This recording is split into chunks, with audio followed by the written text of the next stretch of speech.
নমস্কার। যুক্তি তর্ক সঙ্গে অর্কই আপনাদের স্বাগত।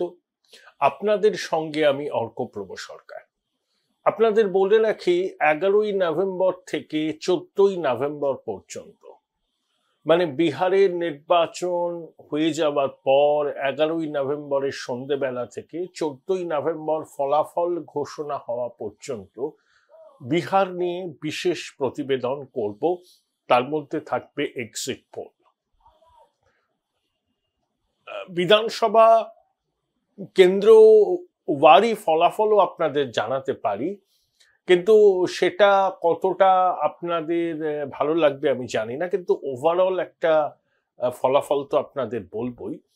এবং 14ই নভেম্বর যখন আনুষ্ঠানিকভাবে ফলাফল ঘোষিত হবে, আমার দর্শকরা যারা দেখেন আমার এই চ্যানেল, তারা মিলিয়ে দেখবেন কতটা অ্যাকিউরেট হলো আমাদের এই কাজ। একটা টিম কাজ করেছে, তারা আশা করব তাদের ট্র্যাক রেকর্ড খুবই ভালো। একদম 3% 4% এর অর্থ থাকতেই পারে, বাকিটা ফলাফলের একদম কাছাকাছি যাবে। আজকে আমি আমার প্রতিবেদনের শিরোনাম করেছি দেখবি আর জ্বলবি, লুচির মতো ফুলবি। বাসের পিছনে, ট্রাকের পিছনে এটা খুব লেখা থাকে, আসি বন্ধু আবার দেখা হবে চলার পথে নমস্কার, দেখবি আর জ্বলবি, লুচির মতো ফুলবি। কারা দেখবে, কারা জ্বলবে, কারা ঈর্ষায় লুচির মতো ফুলবে? হোল্ড ইউর ব্রেথ, বলছি আপনাদের। এই যে 4 নভেম্বর বঙ্গেশ্বরী তার সাঙ্গপাঙ্গদের নিয়ে, ছোটবাবুকে নিয়ে 4 কিলোমিটার পদযাত্রা করলেন এসআইআর এর প্রতিবাদে। এখন একটা ফ্যাশন হয়েছে জানেন তো, ওই রাহুল গান্ধীর দেখা দেখি হাতে একটা সংবিধান নিয়ে হাঁটা। দিদিমণি হাঁটছিলেন, তার কয়েক কদম পিছনে হাল ফ্যাশনের পোশাক আশাক পরে ইয়ার অ্যাপারেন্ট তার স্বভাবসিদ্ধ ভঙ্গিতে তর্জনী উঁচিয়ে নানা রকম আস্ফালন করেন। অধিকাংশই শূন্য কুম্ভের ঝংকার। বলে না, এমটি ভেসেল সাউন্ডস মাচ। খোকাবাবু তো এমটি ভেসেলস, দিদিমণির আলোয় তিনি আলোকিত। এখন প্রশ্ন হলো, দিদিমণি সংবিধান হাতে হেঁটেছেন প্রতীকী আম্বেদকরের মূর্তি থেকে রবি ঠাকুরের জন্মভিটে। তিনি সংবিধান হাতে নিয়ে হাঁটছেন, তার কয়েক কদম পিছনে যিনি হাঁটছেন তিনি এই রাজ্যে সংবিধান বহির্ভূত ক্ষমতার অধিকারী, পশ্চিমবঙ্গের সঞ্জয় গান্ধী। বুঝুন ঠেলা, যে বাবা সাহেবের প্রতি এত ভক্তি, এত ভালোবাসা, যার প্রণীত সংবিধান হাতে নিয়ে কলকাতার রাস্তায় দীপ্ত পদচারণা করছেন দিদিমণি, তার কয়েক কদম পিছনে যিনি হাঁটছেন তিনি এই রাজ্যের সংবিধান বহির্ভূত ক্ষমতার অধিকারী। কেন তিনি সংবিধান বহির্ভূত ক্ষমতার অধিকারী সেটা ব্যাখ্যা করা নিষ্প্রয়োজন, আপনাদের সময় নষ্ট আমি করতে চাই না। এখন রবীন্দ্রনাথের জন্মভিটে গিয়ে দিদিমণি অনেক কথা বললেন, অনেক কথা। তাকে তো বিধ্বস্ত এবং ক্লান্তই লাগছিল। উনি বাংলা ভাষা বাঁচাবার জন্য অঙ্গীকার করেছেন, ভাষা সন্ত্রাসের অভিযোগ তুলেছেন বিজেপির বিরুদ্ধে, বাঙালিদের উপর অত্যাচারের একটা ন্যারেটিভ তৈরি করার চেষ্টা করেছেন। কোনো ন্যারেটিভই ফলপ্রসূ হয়নি। আচ্ছা, দিদিমণি রবি ঠাকুরের জন্মভিটে দাঁড়িয়ে এত ভুলভাল হিন্দি আপনি বললেন কেন? যদি হিন্দি বলতে হয় মোটামুটি শুদ্ধ হিন্দি বলুন। আপনার সভায় যারা উপস্থিত ছিলেন তারা কি বাংলা জানেন না, নাকি বাংলা বোঝেন না, নাকি সর্বভারতীয় মিডিয়ার উদ্দেশ্যে দিল্লিকে বার্তা পাঠাবার জন্য আপনি হিন্দিটা বেছে নেবেন? তাহলে রবি ঠাকুরের জন্মভিটে আপনার এই পদযাত্রা শেষ করলেন কেন? অন্য কোনো জায়গায় শেষ করতে পারতেন। রবি ঠাকুর তার লেখা, তার রচনা, তার গান, বাংলা ভাষা, এ তো কিংবদন্তি, নতুন করে বলার কিছু নেই। তার জন্মভিটে দাঁড়িয়ে দিদিমণি আপনি এত হিন্দি কেন বললেন? তাও যদি শুদ্ধ হিন্দি বলতেন সে আর একটা ব্যাপার ছিল। এখন প্রশ্ন হচ্ছে, দিদিমণি এসআইআর মানব না বলে চিৎকার চলেছিলেন, যোগ্য সংগত করেছিলেন এয়ার অ্যাপারেন্ট। আচ্ছা, আপনি তো সবই মানলেন, এসআইআর হচ্ছে, নির্বাচন কমিশন যাদেরকে সাসপেন্ড করতে বলেছিল করেছেন, এফআইআর টুকু করেননি, বলছেন যে বিভাগীয় তদন্ত হবে। সবকিছুই তো মানছেন। ওই যে বলেছিলেন না মনোজ আগরওয়ালের বিরুদ্ধে বেড়ে খেলছেন, ওনার বিরুদ্ধে সব অভিযোগ আছে, প্লিজ একটুখানি সেই অভিযোগগুলো আমরা জানতে চাই। আপনার মুখ্য সচিব তো তাকে সার্টিফাই করেছিলেন, কমপ্লায়েন্স রিপোর্টে স্বাক্ষর তো মুখ্য সচিবের থাকেন। প্রথমেই আপনি কমিশনের কাছে 3 গোল খেয়েছেন। এখন যদি ফুটবল মাঠের স্কোরশিট হিসাবে এটাকে আমি দেখি, ভারতের নির্বাচন কমিশন 3, তৃণমূল কংগ্রেস বা রাজ্য সরকার 0। এখন ছোটবাবু ওই পদযাত্রার আগে একটা সাংবাদিক বৈঠক করে নির্বাচন কমিশনার, মুখ্য নির্বাচন কমিশনার জ্ঞানেশ কুমারকে চাঁচা ছোলা বাসে আক্রমণ করেছিলেন। ভেবেছিলেন খুব হাততালি টাততালি পড়বে। জ্ঞানেশ কুমারকে কার্যত অমিত শাহের কাঠপুতলি বলেছিলেন এবং নির্বাচন কমিশনকে বিজেপির সহায়ক শক্তি বলেছিলেন। এবং জ্ঞানেশ কুমারের কন্যা, জামাই বিজেপি শাসিত রাজ্যে পাম পোস্টিং পেয়েছে, সেসব তুলে আপনি অনেক কথা বলেছিলেন। আমি আপনাকে কতগুলো প্রশ্ন করতে চাই, যদিও প্রশ্ন শোনার অভ্যাস তো আপনাদের নেই। আপনারা প্রশ্নে করার ছলে বোঝেন যে সাংবাদিকরা আপনাদের তেল দেবে। অনেকেরই কলম দিয়ে এখন কালি বেরোয় না, তো তেল বেরোয়। তো তাও আমার দর্শকরা শুনুন আমার কতগুলো প্রশ্ন, সেগুলো সঙ্গত কিনা আপনারাই বিচার করবেন। এই যে 2023-এর গরমে রাজ্যে পঞ্চায়েত নির্বাচন হলো, আমাদের রাজ্যের ইলেকশন কমিশনার কে ছিলেন? রাজীবা সিনহা। উনি অনুপ্রাণিত, গৃহপালিত। আচ্ছা, পঞ্চায়েত নির্বাচনের আগে, ভোটের পরে বাংলার মাটি রক্তস্নাত হয়েছিল। আমার প্রায় 50 সহনাগরিক মৃত্যুমুখে পতিত হয়েছিলেন, মায়ের কোল খালি হয়েছিল। তাহলে আপনার এই অনুপ্রাণিত, গৃহপালিত রাজ্যের নির্বাচন কমিশনার নির্বাচনের নামে প্রহসনটা সংগঠিত করলেন।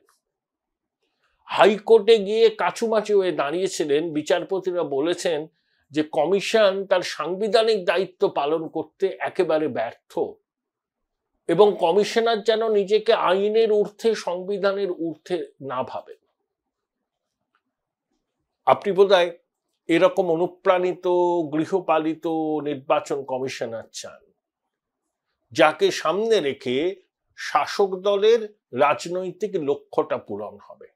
যেভাবে ঠিক পঞ্চায়েত নির্বাচনের নামে একটা প্রহসন সংগঠিত হলো 2023-এ, ঠিক সেই রকম।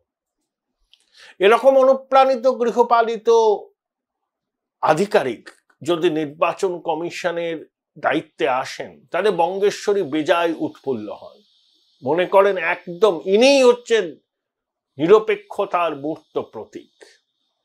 আর যখন জ্ঞানেশ কুমার এসআইআর এর ঘোষণা করেছেন, বলেছেন যে এসআইআর হবে, কমিশন সাংবিধানিক প্রতিষ্ঠান, সাংবিধানিক প্রতিষ্ঠানের দায়িত্ব সাংবিধানিক দায়িত্ব পালন করা। যখন দিদিমণি বুঝেছেন জ্ঞানেশ কুমারকে এই রাজীবা সিনহার মতো বৃত্তে রূপান্তরিত করা যাবে না, তখনই তিনি ক্ষোভের জ্বালামুখটা খুলে দিয়েছেন এবং তাকে যোগ্য সংগত করছেন তৃণমূলের নানা স্তরের উরুকাতু মদনা এবং অবশ্যই এয়ার অ্যাপারেন্ট।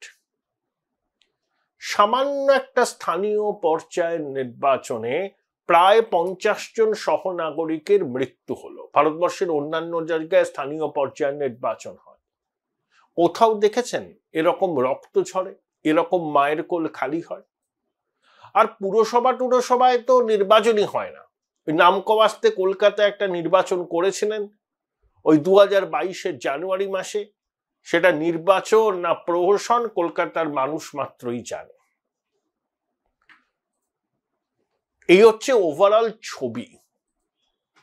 এখন জ্ঞানেশ কুমারের নেতৃত্বাধীন নির্বাচন কমিশন কঠোর হাতে হাল ধরতে চাইছে, তখন বঙ্গেশ্বরী এবং তার সাঙ্গপাঙ্গরা কমিশনকে তেড়ে গাল দিচ্ছেন। অমিত শাহের কাঠপুতুল, কমিশন বিজেপির সহায়ক শক্তি। আরে কমিশন বিজেপির সহায়ক শক্তি তর্কের খাতিরে মেনে নিলাম। আমাদের রাজ্য নির্বাচন কমিশন কি? ওটা তো তৃণমূলের পার্টি অফিস বা কোনো শাখা সংগঠনের দপ্তর। আবার রাজ্য নির্বাচন কমিশনের অকুতোভয় কমিশনার ছিলেন মীরা পান্ডে। তিনি চোখে চোখ রেখে লড়াই করেছিলেন। নির্বাচন কমিশন, সমরাদিত্য পাল তাদের আইনজীবী ছিলেন। কেন্দ্রীয় বাহিনীকে মোতায়েন করা হয়েছিল 2013 পঞ্চায়েত নির্বাচনে, সে ছবিও আমরা জানি। রাজ্য সরকার নানা চেষ্টা করেও মীরা পান্ডেকে কিন্তু বাগে আনতে পারেনি। তারপরে এই নবান্নের 14 তলা ঠিক করে একেবারে বৃত্তসুলভ কাউকে ওখানে বসাতে হবে, যার গায়ের চামড়া গন্ডারের থেকেও মোটা হবে। তিনি আদালতের ভৎসনা, সাধারণ মানুষের ক্ষোভ, বিরোধী দলের অভিযোগ কোনো কিছুকে আমল না দিয়ে বঙ্গেশ্বরীর পদসেবা করবেন। আসলে দিদিমণি এই রকম আধিকারিকদেরই চান গুরুত্বপূর্ণ পদে। সেখানে যখন ব্যাঘাত ঘটে তখন দিদিমণি তেলে বেগুনে জ্বলে ওঠে। ঠিক যেভাবে জ্ঞানেশ কুমার এবং দেশের সাংবিধানিক প্রতিষ্ঠান নির্বাচন কমিশনকে তিনি কার্যত গালমন্দ করছেন। আমি সেই জন্যই বললাম, দেখবি আর জ্বলবি লুচির মতো ফুলবি। ওই কথা আছে না, গানই তো আছে, চিরদিন কাহারও সমানও নাহি চায়। বারে বারে নির্বাচন আসবে, রাজীবা সিনহার মতো একজন অনুপ্রাণিত ভক্ত কার্যত গৃহবৃত্ত সুলভ আমলা সাংবিধানিক প্রতিষ্ঠানের মাথায় বসবেন, নির্বাচনের নামে প্রহসন হবে। বারবার এই ছবির পুনরাবৃত্তি কখনোই হতে পারে না, এবারও হবে না। তাই শাসক কমিশনকে কাঠগড়ায় তুলছে। যে রাজ্য নির্বাচন কমিশনের দপ্তর তৃণমূলের শাখা অফিস, কোন শাখা সংগঠনের দপ্তর, তারা আবার দেশের জাতীয় নির্বাচন কমিশনের দিকে অভিযোগের আঙুল তুলছে যে বিজেপির সহায়ক শক্তি। এই তো অনেকগুলো রাজ্যের নির্বাচন হবে, কোথাও নির্বাচন বা এসআইআর কে কেন্দ্র করে এরকম উন্মাদনা দেখছেন? এত আকচি দেখছেন? বিরোধী শাসিত দলগুলো কমিশনকে নিশানা করেছে, তারা আদালতের দ্বারস্থ হচ্ছে, কিন্তু এসআইআর প্রক্রিয়া সেখানেও হবে। দেখবেন সেখানকার প্রশাসন সর্বতোভাবে সহায়তা করবে। রাজনৈতিকভাবে আপনি তার প্রতিরোধ করতে পারেন, আপনার বক্তব্য জানাতে পারেন, কিন্তু আপনি সংবিধান হাতে নিয়ে শপথ নিয়েছেন, সাংবিধানিকভাবে নির্বাচিত একজন প্রশাসনিক প্রধান। আপনি সাংবিধানিক প্রতিষ্ঠানের বিরুদ্ধে সংবিধান হাতে নিয়ে রাস্তায় নেমে পড়লেন। একজন মুখ্যমন্ত্রী এবং তার ক্যাবিনেট কলিগদের এটা মানায়? একটা সাংবিধানিক প্রতিষ্ঠানের বিরুদ্ধে সংবিধান হাতে নিয়ে বিরোধিতা করছেন? দল হিসাবে করতে পারে তৃণমূল কংগ্রেস, তাতে আপনি থাকবেন কেন? আপনার মন্ত্রিসভার সতীর্থরা থাকবেন কেন? এর থেকে বড় সংবিধানের অবমাননা আর কোথায় হয়? এই প্রশ্নগুলোর উত্তর পাওয়া যায় না এখানে। এবং দুর্ভাগ্যের বিষয়, আমাদের সংবাদ মাধ্যমও এই প্রশ্নগুলো তুলতে ভুলে যায়। কেন? একটাই কারণ, কোটি কোটি টাকার বিজ্ঞাপনের। Join Indian Institute of Hotel Management now. Right choice, right decision. যে বন্দোবস্ত আছে নবান্নের সঙ্গে এই সংবাদপত্রগুলোর, সেই বন্দোবস্তে যেন কোনো চির ধরে না। না ধরে, এটা তারা এনশিওর করতে চান। সেই জন্য সবকিছু দেখে শুনে বুঝেও একেবারে চোখটা বন্ধ করে রাখেন এবং বঙ্গেশ্বরীর প্রসাদ পাওয়ার জন্য তাদেরকে সীমাহীন ইচ্ছার এমনই প্রাবল্য, তারা অনেক সময় নত্যসত্য জ্ঞান পর্যন্ত ভুলে যান। কিন্তু সব সময় তো একই চিত্রনাট্যের পুনরাবৃত্তি হয় না। এই যে মনোজ আগরওয়াল সাহেব, তিনি চেষ্টা করছেন, কতটা পারবেন এই মুহূর্তে বলা যায় না। ম্যাকিন্টশ বার্নকে নিয়ে বিরোধ। ম্যাকিন্টশ বার্ন একটা শতাব্দী প্রাচীন প্রতিষ্ঠান। এই যে ডালহৌসি চত্বরে যত বড় বড় স্থাপত্য দেখবেন, অধিকাংশের পিছনে ম্যাকিন্টশ বার্ন। সামান্য কিছু কাজ করার কথা তারা বলেছিল, মিনিমাম ফ্যাসিলিটি গুলো ভোট কেন্দ্রে। তো জুলাই মাসে তো ম্যাকিন্টশ বার্ন রাজি হয়েছিল, তারপরে অজ্ঞাত কারণে তারা সরে এলো কেন? প্রতি বছর নির্বাচন হবে, 500 কোটি টাকা সরকারি তহবিল থেকে খরচ হবে। 24-এ লোকসভা নির্বাচন হয়েছে, তখনও ওই অ্যাসিওর্ড মিনিমাম ফেসিলিটি তৈরি করার জন্য 500 কোটি টাকা খরচ হয়েছে। 21 সালে হয়েছে, 19 সালে হয়েছে, মানে 19, 21, 24 তিনটে নির্বাচনে ধরুন 1,500 কোটি টাকার মতো খরচ হয়েছে। তা যারা এই কাজগুলো করেছে তাদের তো একটা গ্যারান্টি দিতে হবে যে এত বছর পর্যন্ত এই ব্যবস্থাটা টিকে থাকবে। প্রত্যেকবার নির্বাচন হবে, প্রত্যেকবার অ্যাসিওর্ড মিনিমাম ফেসিলিটির নামে 500 কোটি টাকা খরচ হবে। খোলামখুচি সিও যখন এইটাকে রোখবার চেষ্টা করলেন, সেই জন্য ম্যাকিন্টশ বার্ন কোনো ভূমিফল সংস্থা নয়, রাজ্যের পূর্ত দপ্তরের অধীনস্থ একটা সংস্থা, তার বিশ্বাসযোগ্যতা আছে, সুনাম আছে, তারা রাজিও হয়ে গেল। তারপরে কেউ কলকাঠি নেড়ে দিয়েছে, ওই যে ভেস্টেড ইন্টারেস্ট। আর এই ম্যাকিন্টশ বার্নকে দিয়ে কাজ করালে তো আমাদের মুশকিল। নির্বাচন আসলে না কিছু মানুষ খুব উৎফুল্ল হয় 2 পয়সা কামানোর আশায়। সেই জায়গাটায় যখন ছেদ পড়ে তখন তারা বিভ্রান্ত হয়ে যান, চেষ্টা করেন যে স্থিতাবস্থা যাতে বজায় থাকে। তাই অনেকে বলছেন ম্যাকিন্টশ বার্নের হঠাৎ করে পিছিয়ে আসার পিছনেও কোনো গূঢ় রহস্য আছে। কিন্তু দেশের নির্বাচন কমিশন সারা ভারতবর্ষে এসআইআর হবে। দিদিমণি ভাবতে পারেননি যে নির্বাচন কমিশন এভাবে এসআইআর করবে সারা দেশ জুড়ে। দলীয় ক্যাডার বিএলও হিসাবে আছে, নজরদারি চলছে। পশ্চিম মেদিনীপুরের দাসপুরে যে বিএলও, তার স্বামী তৃণমূলের নেতা, তিনি ফর্ম বিলি করে যাচ্ছেন। অনেক জায়গায় বিএলওরা বাড়ি বাড়ি না গিয়ে চায়ের দোকানে বসে আছেন, দলীয় দপ্তরে বসে আছেন। সমাজ মাধ্যমে কতগুলো ভিডিও ভাইরাল হয়েছে যেখানে তৃণমূলের এক নেতাকে রীতিমতো শাসাতে দেখা যাচ্ছে এক মহিলা বিএলওকে। ভুয়ো আধার কার্ড বস্তা বস্তা উদ্ধার হচ্ছে। গভীর রাতে পঞ্চায়েত দপ্তর খুলে শংসাপত্র দেওয়া হচ্ছে।